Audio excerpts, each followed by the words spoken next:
Bonjour à tous, j'espère que vous allez excellemment bien. Aujourd'hui on se retrouve pour parler cyclisme, pour faire la présentation d'un nouveau monument, d'une nouvelle épreuve. Et aujourd'hui c'est Paris-Roubaix, le troisième monument de la saison dont on va parler aujourd'hui. Allez, n'hésitez pas à vous abonner à la chaîne, à réagir dans les commentaires, à mettre un pouce bleu, à partager la vidéo sur les réseaux sociaux, notamment auprès de vos proches, je pensais que ça peut les intéresser. Dans les commentaires, n'hésitez pas à me dire qui vous voyez comme favori, votre grosse cote pour cette journée.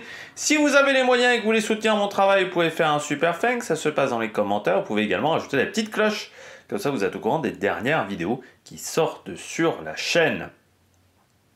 Paris-Roubaix, vous savez que c'est la plus belle pour moi, la plus belle course. J'avais même fait une vidéo spéciale pour pourquoi Paris-Roubaix était la plus belle course, mais c'est la plus belle course au monde. Alors oui, le Tour des Flandres est plus dur en termes de parcours.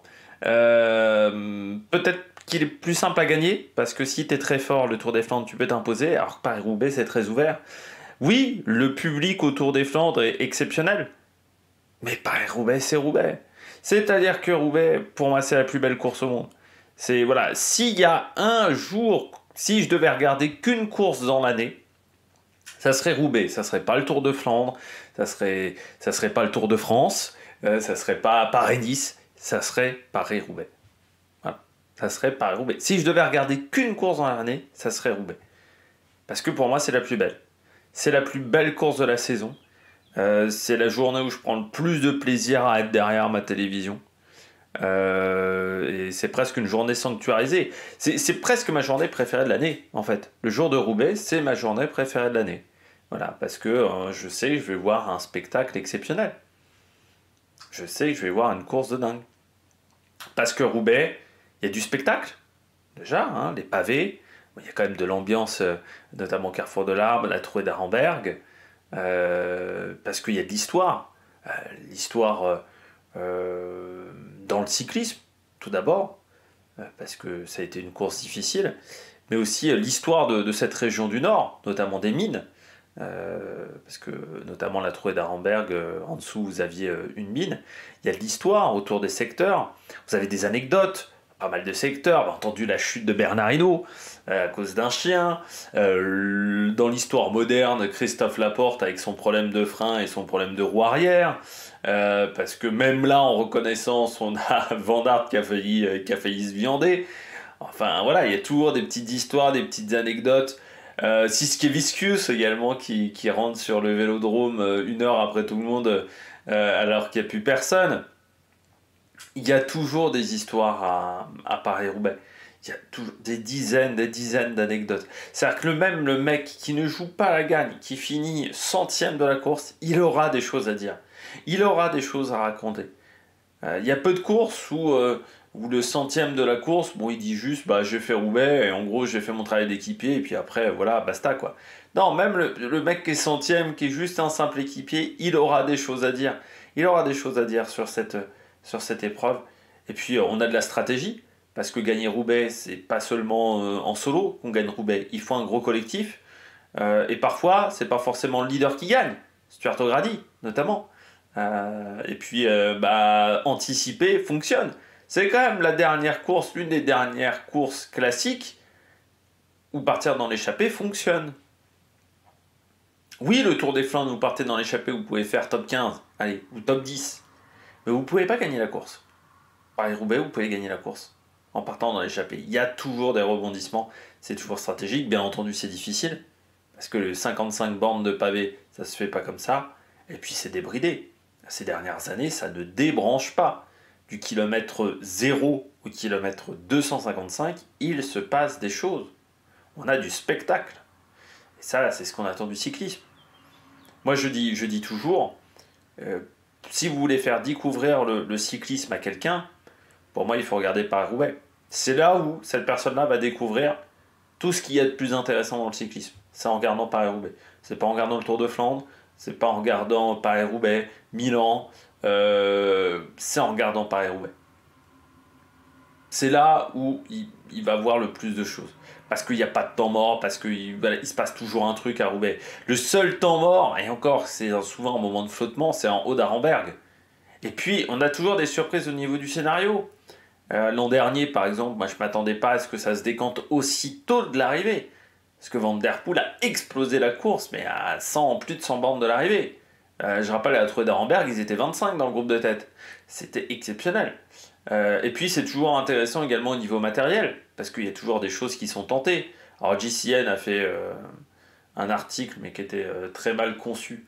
JCN France, depuis que Poto Yo-Yo et Florian, j'ai oublié son nom, ont arrêté. Moi, je regardais les vidéos à ce moment-là.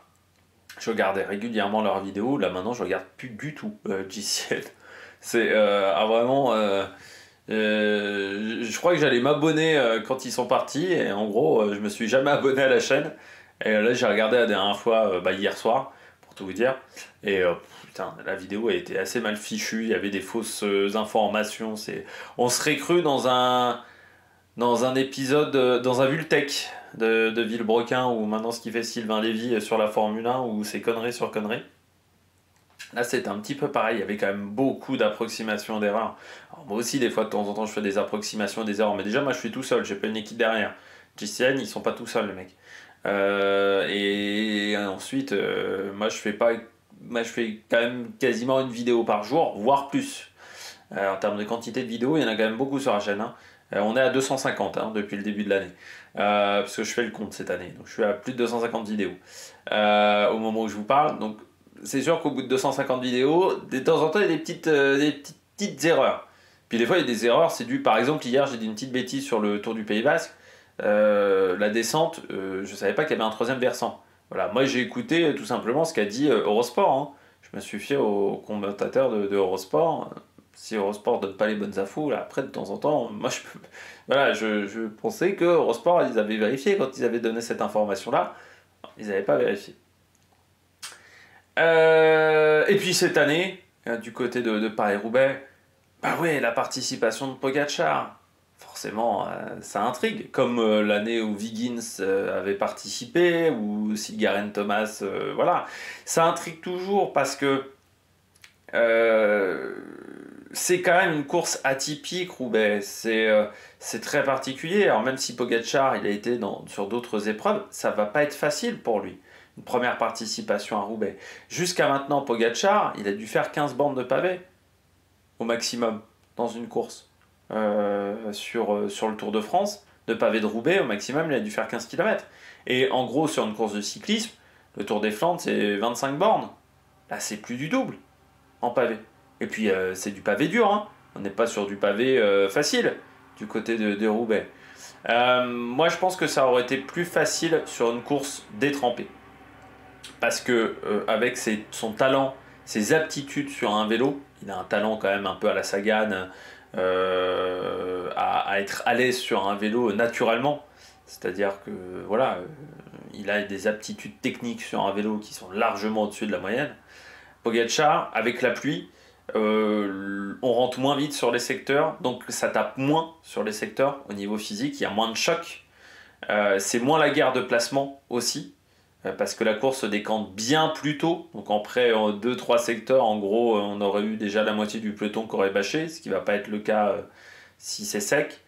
Donc le placement est plus facile, les chocs sont moins importants. Il faut maîtriser la motricité de son vélo, ça c'est extrêmement bien faire. Je pense que ça aurait été plus facile. De toute manière, quand on regarde, Knaven, qui est le vainqueur le plus léger de ces 25 dernières années, je crois que c'est l'édition la plus humide quasiment. Et Philippe Gilbert, je crois me rappeler qu'il avait plu la veille. Il pleuvait pas pendant la course, mais c'était humide. Le pavé était humide. Donc plus c'est sec, plus ça va être dur pour lui. Alors les conditions météo, pour le moment, c'est un peu flou. Voilà, pour tout vous dire. Sur quelles seront les conditions météo, on a encore des grosses incertitudes sur la météo, même si c'est un peu affiné, ça reste un petit peu différent. Et puis, nouveauté du côté de Paris-Roubaix, secteur 24, secteur 23, c'est plus les mêmes désormais. On a tout un passage très pavé sur le parcours. Donc là aussi, il y a toujours des petites modifications. Et on va regarder ça tout de suite en regardant la carte de la course du côté des garçons. Parce que je rappelle que du côté des filles, la course commence seulement au secteur 17. Et donc voilà, c'est à la mi-course, on va dire. Allez, du côté des garçons, eh bien, le parcours, comme d'habitude, le parcours qui commence à Compiègne, avec les pavés de Compiègne, qui sont légers du côté du départ fictif. Et puis, on va aller très vite dans l'Aisne, notamment à Saint-Quentin, avec le faux plat juste après Saint-Quentin, qui parfois fait un petit peu mal aux pattes, au bout de 60-70 km de course.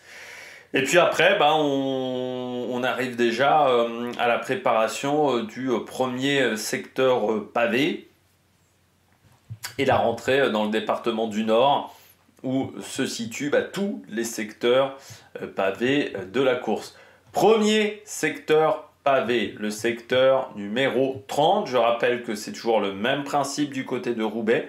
On part du secteur 30 pour aller au secteur 1. Donc ça va en décroissant. Du côté de la course des filles, on commence à partir du secteur 17. Donc le secteur de Ornain à Voidigny. Donc encore pas de trouée d'Arenberg. Voilà, il n'y a encore pas beaucoup de kilomètres. En gros, on ne change pas le parcours de l'an dernier. Par contre, du côté des garçons, cette modification, secteur 24, secteur 23, où là, il y a une grosse modification. Premier secteur, donc le fameux secteur de Troisville à Inchy, qui est toujours le premier secteur, donc il sera à 163 km de l'arrivée. Secteur 3 étoiles du côté. Alors je me base sur Vélo Futé, donc je ne sais pas s'ils ont pris les difficultés d'ASO, mais je crois que normalement ils prennent les difficultés d'ASO, parce qu'il n'y a toujours que 3 secteurs 5 étoiles, et il y a bien... Voilà, 3 secteurs 5 étoiles, donc c'est le même niveau de difficulté au niveau des étoiles que ASO. Troisville à Inchy, 2200 mètres, secteur 3 étoiles. Donc je rappelle, une étoile simple. En gros, c'est que le dernier secteur. 5 étoiles, très dur. Vous en avez 3 qui sont 5 étoiles. Donc Troisville à Inchy, 2200 mètres. Ça, c'est à 163 km de l'arrivée. Et assez vite, ça va s'enchaîner dans cette première portion, donc dans le Valenciennois, avec ses premiers secteurs. Secteur 29, Viesly à Kievy, 1800 mètres. Donc on aura 7 km, à peine 7 km entre ces deux portions, donc Troisville à Inchy et Viesly à Kievy. Secteur 3 étoiles également, 1800 mètres. On passe au secteur le plus long de la course, secteur 4 étoiles. Il commence 2 km et demi après Viesly à Kievy. C'est le secteur de Kievy à Saint-Piton. Secteur 4 étoiles, 3700 mètres. 5 km après, on a le secteur de Saint-Piton, qui lui est à 149 km 600 de l'arrivée. Secteur 2 étoiles, ce n'est pas le plus dur. Et puis, la fin de cette première portion de 20 km très intense, avec ce secteur numéro 5, donc secteur numéro 25, Vertin à Saint-Martin-sur-Acaillon, 2300 mètres, secteur 3 étoiles à 142 km de l'arrivée. Petit moment de pause pendant quelques kilomètres, une dizaine de kilomètres, où là, on va pouvoir faire un point, se restaurer, manger avant d'attaquer la suite des secteurs. On poursuit avec le secteur de Verchin-Maugré à Quérénin, secteur de Verchin-Maugré à Quérénin, donc secteur 25 ici. Donc vous voyez, c'est le secteur qui est ici. Et là, on va enchaîner de nouveau plusieurs secteurs avant Aveluy à Valers, où il y aura une petite bosse de nouveau. Donc le premier secteur, c'est Verchin-Maugré-Quérénin, au kilomètre 131.2. 3 km après, donc c'est un secteur 3 étoiles. On aura un secteur des étoiles avec Quérénin à Artres, 1300 mètres désormais.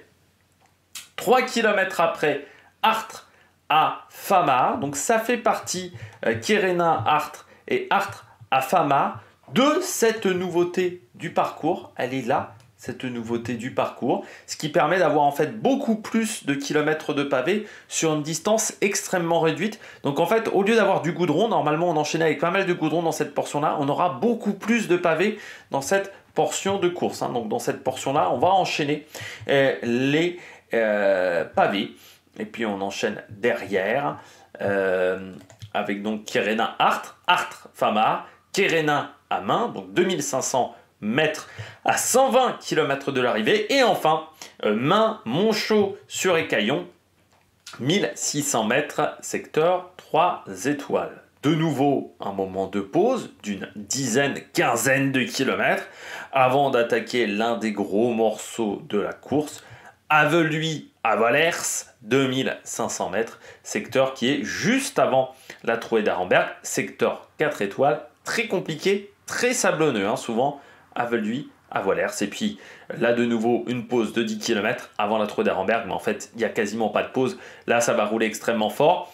Nouvelle approche du côté de la Trouée d'Arenberg, supprimer la chicane de l'an dernier, on va en fait passer par rapport à la route d'il y a 2 ans, donc on arrivait tout droit et on arrivait sur la Trouée d'Arenberg, on va faire un petit détour par une route sur la gauche, on va prendre un premier virage sur la gauche puis un virage sur la droite, donc première chicane, on va ensuite se retrouver sur le parking, en fait la route d'accès au parking du musée de la mine qui se trouve à Arenberg, et puis on va requitter cette route latérale pour entrer dans la Trouée d'Arenberg. Donc normalement on saura qu'à 2 ou 3 de front, mais ça pourrait être la guerre avant de rentrer dans cette petite chicane, donc peut-être une chute possiblement sur la portion avant la chicane, donc là il faudra faire attention dans ce secteur là. Après la Trouée d'Arenberg, toujours un moment de flottement au sommet de la Trouée d'Arenberg, on se regarde un petit peu, avant le secteur de Valers Island, le fameux secteur de Pongibus, 1600 mètres, secteur 3 étoiles, voilà, ce secteur de Pongibus qui a été refait, le secteur donc de Valers à Elerm. Et on arrive donc dans le secteur 17, donc début de la course féminine du côté des pavés. Je vais même vous mettre le plan de la course féminine, comme ça va être plus intéressant. Voilà. Le secteur numéro 17, donc le secteur de Ornain à Vendémy, à Mages, 3700 mètres, un secteur qui est 4 étoiles et un secteur extrêmement long, c'est le deuxième plus long du parcours. On enchaîne ensuite au bout de 7 km après avec le secteur de Varlin à Brion, 2400 mètres à 75 km de l'arrivée. Et puis secteur 3 étoiles et puis un nouveau secteur 4 étoiles à 71 km de l'arrivée du côté de la course des garçons. Le secteur de Tilloy les Marchiennes, Sars et Rosières. Voilà pour le secteur numéro 15. Voilà, secteur numéro 15. Petit moment de pause, le secteur le plus en forêt, Beuvry-la-Forêt, Orchy. Toujours compliqué, que ce soit le secteur de Beuvry-la-Forêt ou Orchy, ils ne sont marqués que 3 étoiles, mais c'est des secteurs souvent un peu humides, avec un petit peu d'arbres sur le bord. Donc c'est 2 secteurs un peu particuliers sur la course. On pourrait presque croire dans certains secteurs du Trobron-Léon ou de Paris-Tours. C'est assez terreux, c'est assez humide souvent, donc il faut faire attention. Et là on attaque dans un nouveau moment important de la course avec l'enchaînement Auchy-les-Orchies-Bercé et Mons-en-Pévèle. Auchy-les-Orchies-Bercé, c'est 2700 mètres à 54 km de l'arrivée, secteur 4 étoiles, mais qui a la limite d'un 5 étoiles, c'est un 4 étoiles et demi. Et Mons-en-Pévèle, secteur 5 étoiles, 3000 mètres, dur. Mons-en-Pévèle, très dur, un peu en léger faux plat montant. On se souvient quand Cancellara était parti, notamment à cet endroit-là, du côté de Mons-en-Pévèle. Après Mons-en-Pévèle, de nouveau une période un petit peu de transition, où on va faire le point sur qui est là et qui n'est plus là. Et on va enchaîner 2 secteurs, le secteur de Mérigny à Avelin, 700 mètres seulement, secteur 2 étoiles, et puis le secteur de Pont-Thibault et Nevelin, 1400 mètres à 39 km de l'arrivée, secteur 3 étoiles. C'est rarement des secteurs où il se passe grand chose dans la course. Et puis là, de nouveau, un petit moment de calme de 7-8 km avant le passage de Templeuve. Alors le secteur de Templeuve, soit on considère que c'est un seul et même secteur, c'est-à-dire on prend la zone de goudron entre les 2 portions et on considère que c'est un secteur complet, soit on considère que c'est 2 secteurs, avec le secteur de l'Épinette et le secteur de Moulins de Bertin. Donc les organisateurs ASO eux, considèrent que c'est un seul et même secteur, que c'est ce fameux secteur numéro 8, qui n'est pas très compliqué, il faut le dire, hein, Templeuve, l'Épinette et Templeuve, Moulin de Vertin. On enchaîne ensuite avec le début de l'approche du carrefour de l'Arbre. On va enchaîner donc 4 secteurs en une dizaine de kilomètres. Ça commence avec Sizouin, Bourguel, 26 km 900 de l'arrivée, un secteur 3 étoiles de 1300 mètres. Puis le secteur de Bourguel à Varenin, secteur 3 étoiles à 1000 mètres à 24 km 400. Et puis l'enchaînement, Canfin en Pével, Carrefour de l'Arbre. Particularité de Canfin en Pével du Carrefour de l'Arbre, les virages. Notamment Carrefour de l'Arbre, la première partie est en virage. Les virages sont très durs à prendre. Et Canfin en Pével, le pavé est vraiment dans un sale état. Malgré le fait qu'il ne soit que 4 étoiles, le secteur est vraiment dans un sale état. Et Carrefour de l'Arbre, toujours compliqué cette première partie. Et puis sur la fin, quand on se rapproche de l'hôtel, du restaurant, du bar, eh bien on est en faux plat montant. La deuxième partie de ce secteur est en faux plat montant du côté du Carrefour de l'Arbre. Sortie du Carrefour de l'Arbre, on est à une quinzaine de kilomètres de l'arrivée. Et enchaînement Carrefour de l'Arbre, Gruson. Ça s'enchaîne quasiment, hein. Il y a très peu de transition entre ces deux secteurs. C'est le dernier moment où on peut récupérer des bidons, normalement, entre le Carrefour de l'Arbre et Gruson. Particularité de Gruson, c'est pas un secteur très difficile, hein, Gruson. On est sur le secteur 3. C'est un secteur où vous avez des bandes de goudron à droite et à gauche, donc normalement pas trop de soucis du côté de cette portion. Donc c'est pour ça qu'il n'est classé que 2 étoiles. On finit avec une dernière petite zone de transition avant le secteur entre Willems à M, 1400 mètres, secteur 3 étoiles. Et enfin, l'espace Charles Krupeland, comme le seul vainqueur roubaisien de la course, on le rappelle à chaque fois, secteur 1 étoile. Donc, nouvelle portion, hein, donc le secteur 24 et le secteur 23, qui sont donc les 2 nouveaux secteurs. Voilà, du parcours des secteurs inédits. Le secteur 24, vous avez des portions de goudron, potentiellement. Par contre, le secteur 23, il est extrêmement peu large. Et il n'y aura pas de bande de goudron, hein. Donc autant le secteur 24 on peut passer sur du goudron, secteur 23 on ne peut pas le faire, voilà. Selon les organisateurs et selon Céline Rousseau qui nous a fait encore un magnifique reportage, les pavés n'ont jamais été aussi propres. Voilà, du côté de Roubaix, eh bien, on verra ça dans la réalité. Ça sera la grande interrogation du côté de cette course. On regarde la météo. Alors, je ne vous ai pas montré la carte, hein, mais pour vous expliquer, donc on part de Compiègne pour aller à Roubaix. On part donc du sud pour aller vers le nord, avec une petite déviation, on va dire, nord-nord-est. Mais c'est, on va dire, un nord-nord-est. Pour la course, on change très peu de direction. Du côté de la météo, on nous a dit qu'un grand soleil samedi. Donc normalement pas de soucis samedi, avec donc un pavé qui va être très poussiéreux où ça va rentrer vite. Il n'a pas plu depuis au moins 2 semaines et demie, 3 semaines, hein, du côté du nord de la France. Donc c'est-à-dire qu'on est sur un pavé qui est très sec. Qui dit pavé sec dit pavé poussiéreux, donc problème de visibilité. Ça, c'est déjà une première chose. Et puis dit que le haut du pavé n'est pas propre, il est sale, il est rempli de couches de poussière qui se sont accumulées, donc il peut être glissant. Voilà, vu la couche de poussière à l'intérieur et surtout les sorties de secteur, il faudra faire attention parce qu'il y aura beaucoup de poussière sur les pneus, sur les boyaux du côté des vélos. Vent de sud-ouest, c'est-à-dire vent qui va pousser les coureurs avec un vent entre 25 et 40 km/h, donc ça devrait faire des dégâts. Normalement, dans la nuit, ce qui pour l'instant est indiqué de cette manière-là, donc après la course des filles, donc dans la nuit, de la pluie, mais une pluie pas intense, hein. Faut pas croire que ça va être une pluie intense, ce sont des petites pluies fines. La question dimanche matin, ça sera de savoir si le pavé sera humide, s'il sera fortement humide ou peu humide.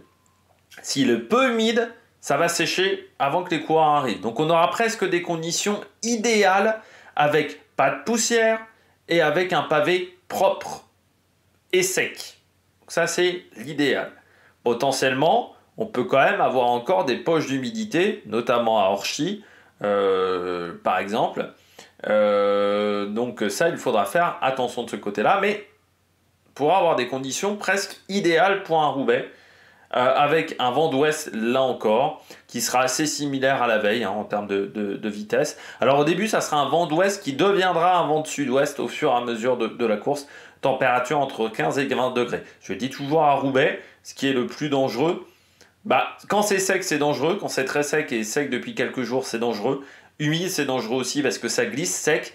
Des fois, ça peut glisser à cause de la poussière et surtout la poussière qui gêne énormément la visibilité. On regarde tout de suite le palmarès de cette épreuve. Alors, on va commencer avec la course féminine, car là, le palmarès est assez simple. On est donc à la 5e édition cette année, donc on a déjà eu 4 éditions. La première, c'est en 2021. Alors, normalement, il y aurait dû avoir une édition en 2020, mais avec la Covid, le décalage de l'épreuve en fin de saison, ça avait été compliqué à organiser.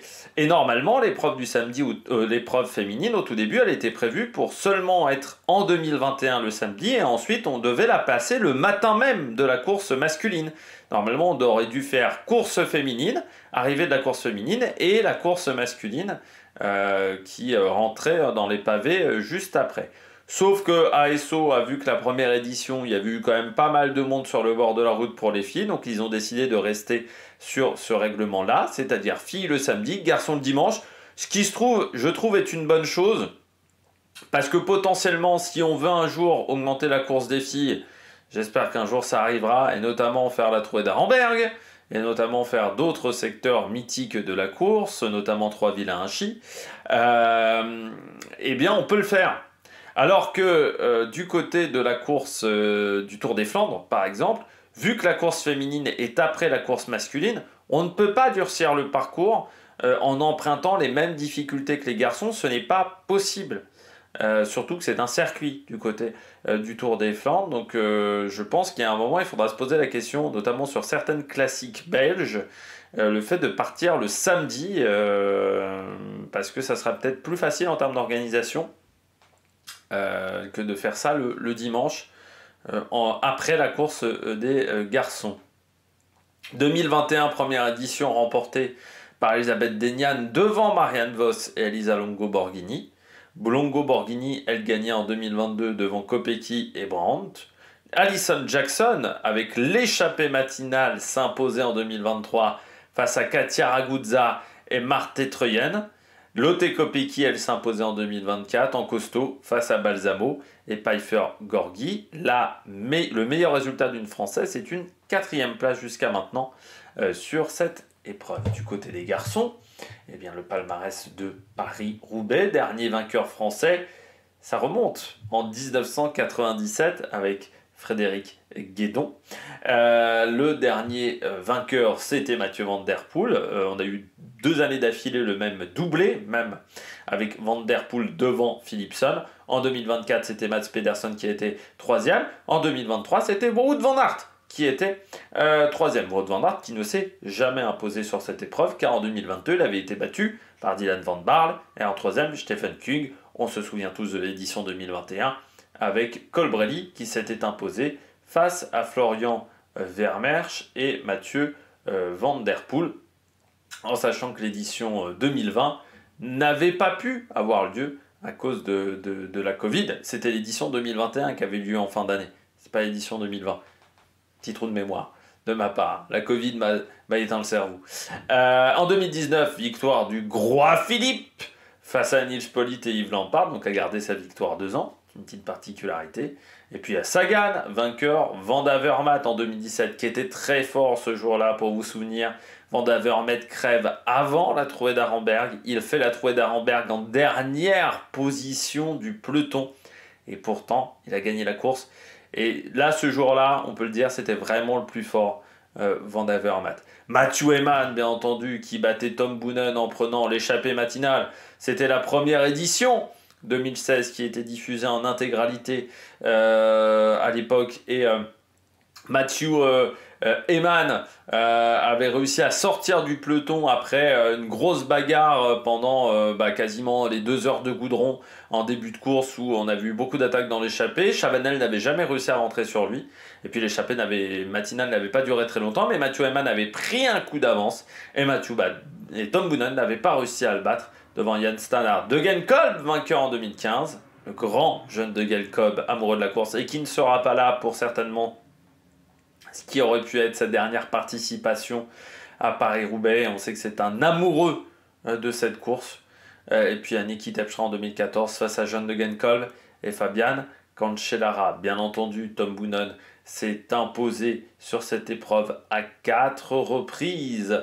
2012, 2009, 2008 et 2005. Cancellara, lui, a gagné à 3 reprises. 2013, 2010 et 2006 du côté de Fabian Cancellara. Parmi les vainqueurs surprises, Johan van Semmeren, Stuart O'Grady, Magnus Bachsted par exemple, Knaven, qui s'était imposé sur Ormonde. Du côté des vainqueurs français, donc Frédéric Guédon en 97, Gilbert Duclos-Lassalle 92-93 avec Marc Madiot en 91 et 85, Bernard Hinault en 81 avec la fameuse chute provoquée par un chien. Parmi les autres vainqueurs français, vous avez Louison Bobet en 56, Jean Forestier en 55, en sachant que Louison Bobet connaissait un petit peu la région.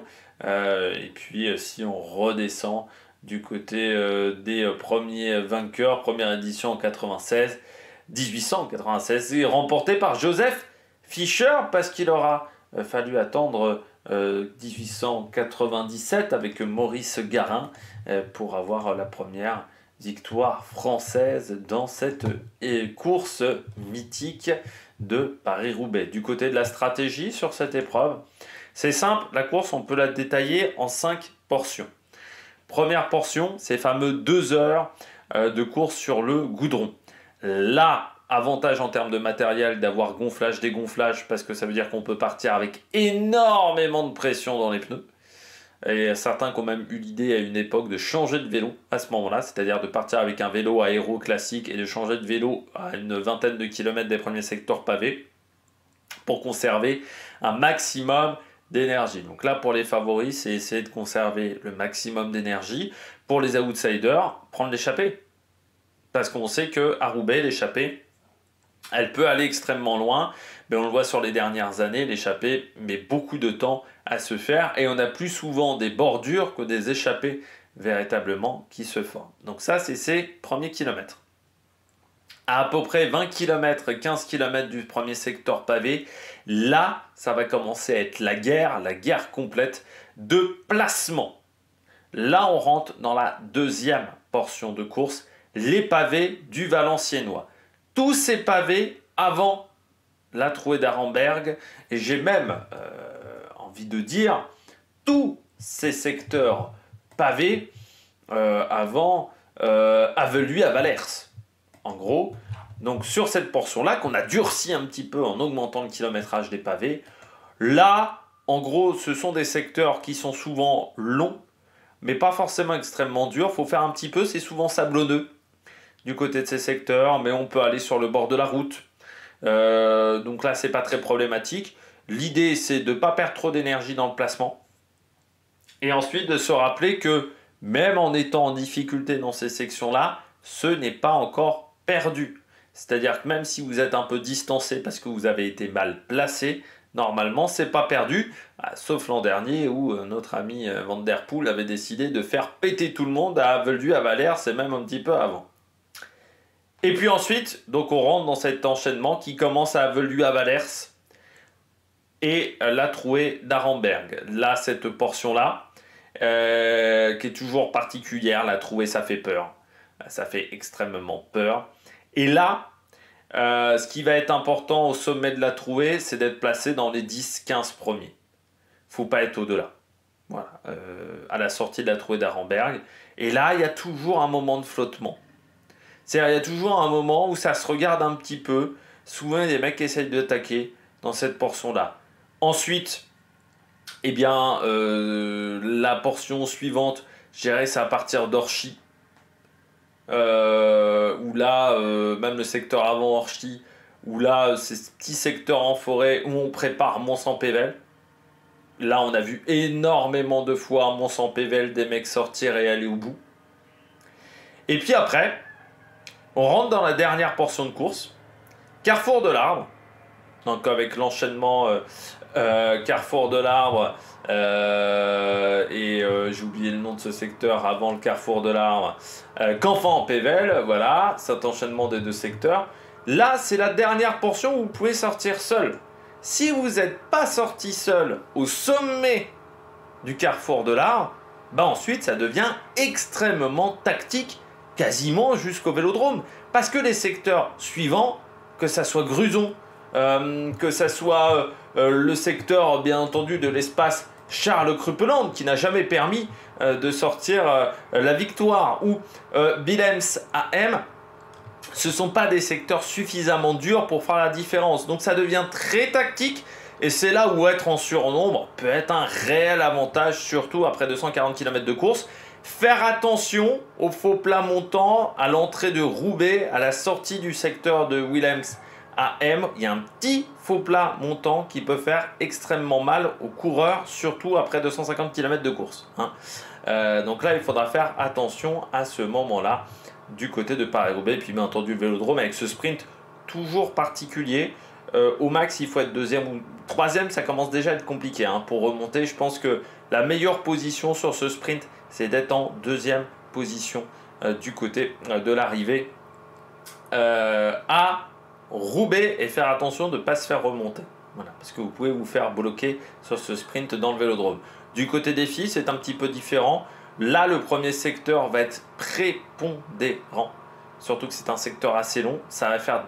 il faut être placé d'entrée. C'est-à-dire, autant chez les garçons, sur les premiers secteurs, on peut être un petit peu loin. Il ne faut pas être non plus en 140e position, mais vous pouvez être un petit peu loin. Autant là, vous n'avez pas le droit. Il faut être dans les 20 premières, parce que ça pète d'entrée du côté des filles. Et là aussi, il ne faut vraiment pas laisser partir l'échappée. On se souvient il y a 2 ans, mais en gros, c'est très dur de reprendre une fille qui sort. Et du côté de la course des filles, Mont-Saint-Pével est beaucoup plus important que chez les garçons, presque. Si on part pas à Mont-Saint-Pével, en gros, on partira pas au Carrefour de l'Arbre. Donc il faut vraiment faire des différences à Mont-Saint-Pével, parce que si on fait Mont-Saint-Pével un peu à la dilettante, c'est mort ensuite derrière pour faire des différences, parce qu'il y a moins de kilomètres que du côté de la course des garçons. On regarde tout de suite les listes de départ. On va commencer avec la liste de départ des garçons. Mathieu Van Der Poel sera là au départ avec Jasper Philipsen du côté de l'équipe belge.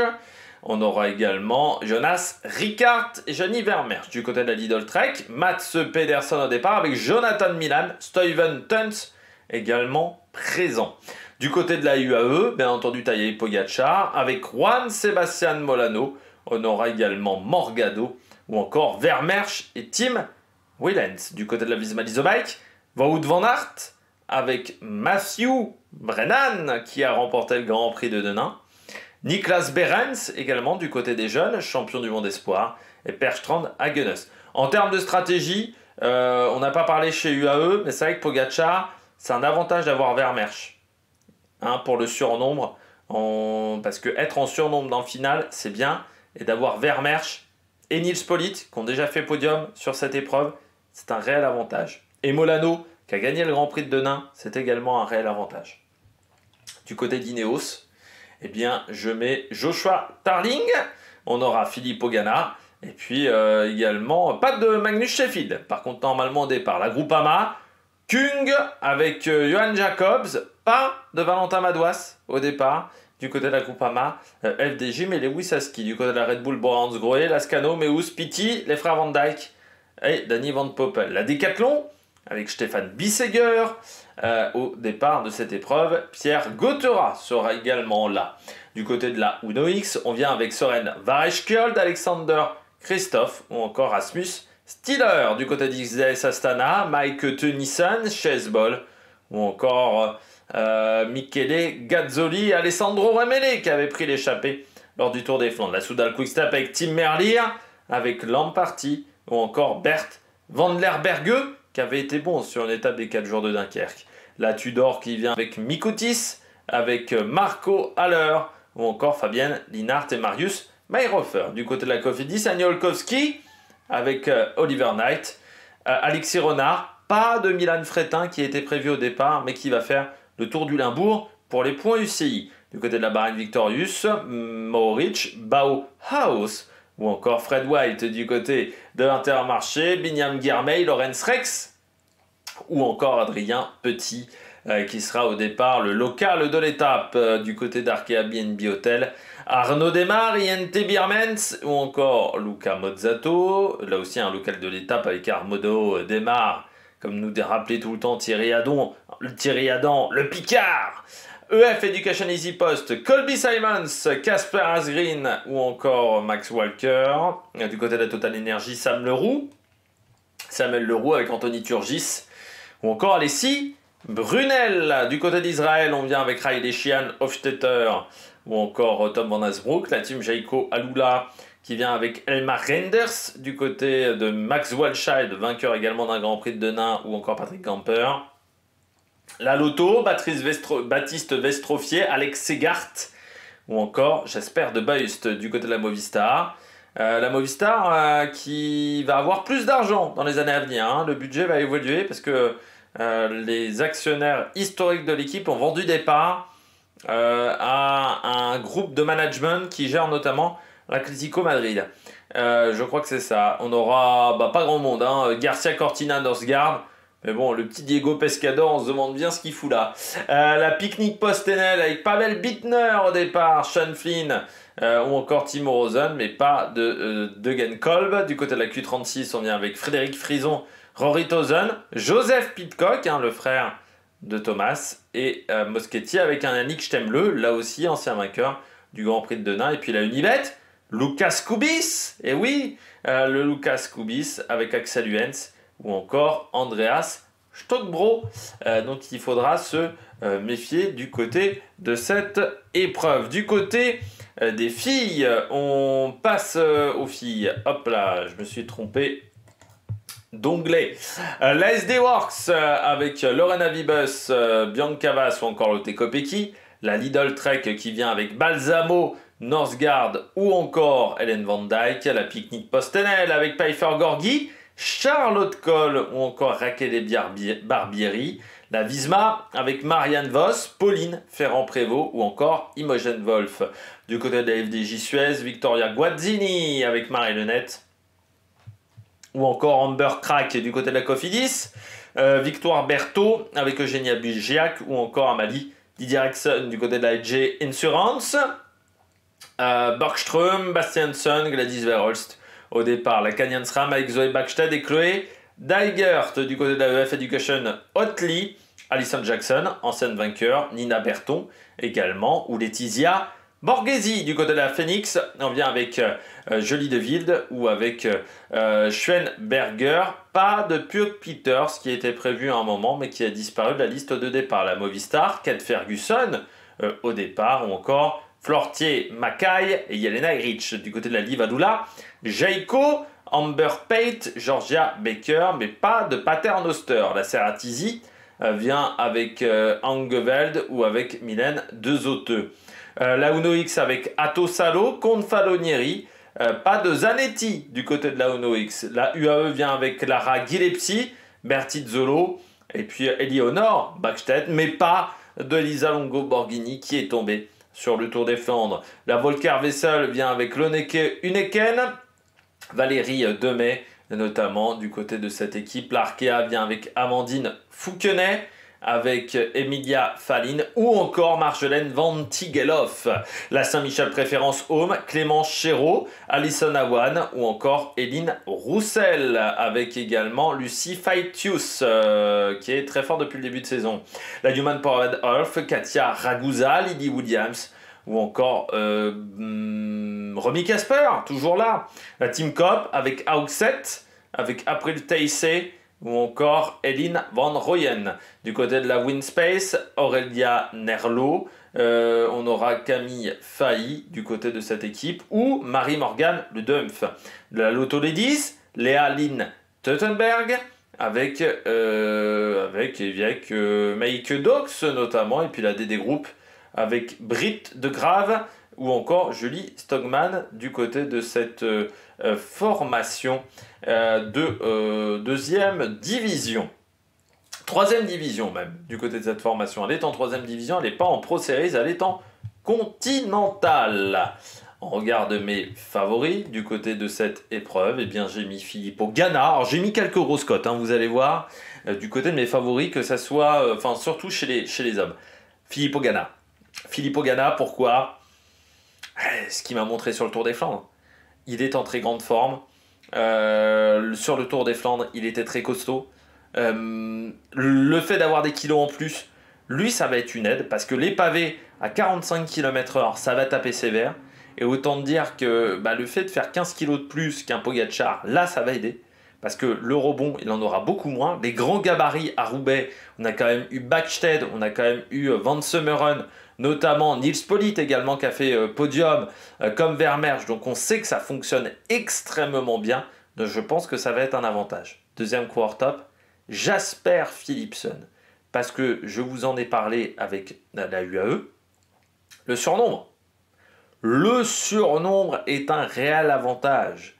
Et moi, je ne serais pas surpris qu'un groupe d'outsiders attaque, par exemple, à Mont-Saint-Pével, et que derrière, entre Pogacar, Van Der Poel, Pedersen, pourquoi pas Van Aert, ça se regarde un petit peu dans le blanc de l'œil, et que ça prenne 30 secondes, 45 secondes, 1 minute, et après c'est fini, on ne peut plus la revoir. S'ils partent à 3 ou 4 et que ça ne se regarde pas, et que ça soit peut-être leur chance. Et Philipsen, il ne faut pas le négliger, il a fait 2 fois deuxième quand même, de Paris-Roubaix. Wout van Aert, il est en grande forme. Wout, on l'a vu, la forme est ascendante. Donc s'il était déjà pas mal du côté du Tour des Flandres, ça devrait être encore mieux. Et puis là, je pense que le punch qui lui manque face à un Van Der Poel ou face à un Pogacar est moins problématique parce que ça joue plus sur la puissance à Roubaix. Et ça, la puissance, il l'a, Van Aert. Alors, il s'est fait une belle frayeur en reconnaissance. Mais bon, ça va lui rappeler qu'il faut faire attention, voilà, sur les pavés. Et puis en 4, je tente un coup. Milan. Milan, là aussi, pareil que Ganna. Très gros moteur, très bon rouleur. Je rappelle qu'il est dans l'équipe de poursuite. C'est pas qu'un sprinter, Milan. Et surtout, lui, il va en plus savoir faire sa place parce qu'il sait jouer des coudes, même un peu trop, du côté de Milan, sur l'approche, mais surtout grand gabarit. Donc s'il n'est pas trop mauvais sur les pavés, normalement, ça peut être très dangereux du côté de Jonathan Milan. Puis on sait que les Italiens ont souvent été bons quand même du côté de Roubaix. À suivre, Van Der Poel. Mais je pense que on va jouer énormément avec Van Der Poel et Philipsen. Je me dis, Philipsen, je le vois plus gagner que Van Der Poel. Donc voilà. Pogacar, bien entendu. Pogacar qui aura l'avantage quand même d'avoir un Nils Politt, un Vermeersch qui ont déjà été bons sur cette épreuve-là. Donc en termes de collectif, plus Molano, ça peut être très solide. Donc il faudra faire attention.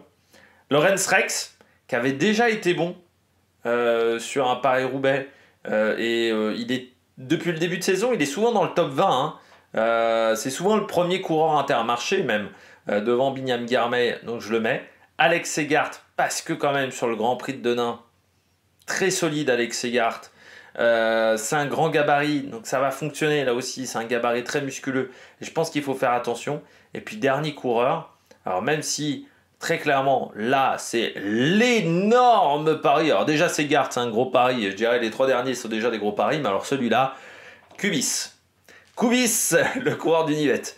Allez, là, je tente un énorme coup. Mais déjà, s'il est dans le top 10 à l'arrivée, Kubis, on pourrait être très content. Mais il a le talent pour le faire aussi, Kubis. Il a la sens du placement. Alors, parfois, un peu trop tôt devant, Kubis. Mais surtout, il sait faire quoi sur les pavés. Il est à l'aise sur un vélo, Kubis. Donc, il faudra s'en méfier. Mes favoris, chez les dames, Vibus. Oui, je crois qu'il n'y a pas de problème là-dessus. Lorena Vibus. Avec Kopecky. Oui, la doublette, on sait qu'elles sont au-dessus. En 3, Pauline Ferrand-Prévot, mais qui devra partir de loin. Elle devra anticiper. Pauline Ferrand-Prévot. Et puis Borghese, parce que j'ai trouvé pas mal sur ces dernières courses Borghese. Je me dis pourquoi pas du côté de l'AEF. À suivre, Chloé Dygert.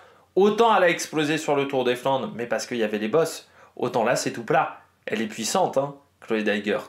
Balsamo, toujours se méfier de Balsamo. Et puis là aussi, deux grosses cartes. Ça commence avec Charlotte Cole, parce qu'elle a rarement été très performante sur les pavés. C'est pas forcément son truc, mais je me dis, bah, un peu un Tim Merlier à un cours comme ça, ou un Milan que je tente chez les garçons. En gros, elle a le physique pour. Et puis Marjolaine Van Tigeloff, la concurrente de la Arkea. Elle est dans le top 10 quasiment de toutes les courses depuis le début de saison. Sur les sprints du peloton, donc je me dis qu'il faudra s'en méfier. Le programme télé. Simple. Samedi, 14h30 pour les filles. Que ça soit sur Eurosport 1, que ça soit sur HBO Max, sur France 3, sur Typique, sur la VRT. Voilà.